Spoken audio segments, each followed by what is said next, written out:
Okay. ತುಂಬಾ ಜನ ಸ್ಟೂಡೆಂಟ್ಸ್‌ಗೆ ಜಾಬ್ ಇದೆ ಅಂತ ನಾವು ಹೇಳಿದಾಗ ಅವ್ರು ಕೇಳೋ ಫಸ್ಟ್ ಕ್ವೆಶ್ಚನ್ನೇ ಆ ಕಂಪ್ನಿಲಿ ಪೇಮೆಂಟ್ ಎಷ್ಟು ಅಂತ.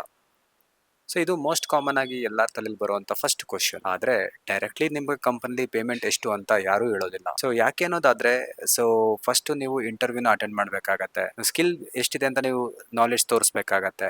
ಅದಾದ್ಮೇಲೆ ಟೂಲ್ ಟೆಸ್ಟ್ ಆಗತ್ತೆ. ಅದಾದ್ಮೇಲೆ HR ರೌಂಡ್ ಆಗುತ್ತೆ. HR ರೌಂಡ್ ಅಲ್ಲಿ ನೀವು ಮಾಡಿರೋ ಮಾಕ್ ಇಂಟರ್ವ್ಯೂ ಇರ್ಬೋದು ಅಥವಾ ಟೂಲ್ ಟೆಸ್ಟ್ ಇರ್ಬೋದು, ಎರಡನ್ನೂ ಕೂಡ ಕನ್ಸಿಡರೇಷನ್ಗೆ ತಗೊಂಡು ಅವರು ನಿಮಗೆ ಒಂದು ಪೇಮೆಂಟ್ ಅಂತ ಫಿಕ್ಸ್ ಆನ್ ಮಾಡ್ತಾರೆ. ಸೊ ಬ್ಲೈಂಡ್ ಆಗಿ ನೀವು ಬಿಲೀವ್ ಮಾಡಬೇಡಿ. ಓಕೆ, ಈ ಕಂಪ್ನಿಲಿ ನನಗೆ 50,000 ಪೇಮೆಂಟ್ ಕೊಡ್ತಿದ್ದಾರೆ ಅನ್ನೋದಾದ್ರೆ 50,000 ಪೇಮೆಂಟ್ಗೆ ನಿಮ್ಮ ರೋಲ್ಸ್ ಮತ್ತೆ ರೆಸ್ಪಾನ್ಸಿಬಿಲಿಟೀಸ್ ಏನು ಅಂತ ಡಿಫೈನ್ ಮಾಡಿರ್ತಾರೆ. ನೀವು ಅದಕ್ಕೆ ಸೂಟಬಲ್ ಆಗ್ತಿರೋ ಆಗಲ್ವೋ ಅಂತ ಅವ್ರು ಜಡ್ಜ್ ಮಾಡ್ತಾರೆ. ಅದ್ರ ಬೇಸ್ ಮೇಲೆ ಬಂದು ನಿಮಗೆ ಪೇಮೆಂಟ್ ಅಂತ ಕೊಡೋದು. ಸೊ ಅದಕ್ಕೆ ತುಂಬಾ ಜಾಬ್ ಇಂಟರ್ವ್ಯೂಗಳಲ್ಲಿ ಇಂಡಸ್ಟ್ರಿ ಸ್ಟ್ಯಾಂಡರ್ಡ್ಸ್ ಅಂತ ಮೇಂಟೈನ್ ಮಾಡ್ತಾರೆ. ಸೊ ಇಂಡಸ್ಟ್ರಿ ಸ್ಟ್ಯಾಂಡರ್ಡ್ಸ್ ಅಂತ ಹೇಳೋದಾದ್ರೆ, ಈಗ ಒಂದು ಆಟೋಕ್ಯಾಡ್ ಡ್ರಾಫ್ಟ್ ಮೆನ್ಗೆ 10,000ದಿಂದ 20,000 ಇಂಡಸ್ಟ್ರಿ ಸ್ಟ್ಯಾಂಡರ್ಡ್ಸ್ ಅಂತ ನಾವು ಕರಿತೀವಿ.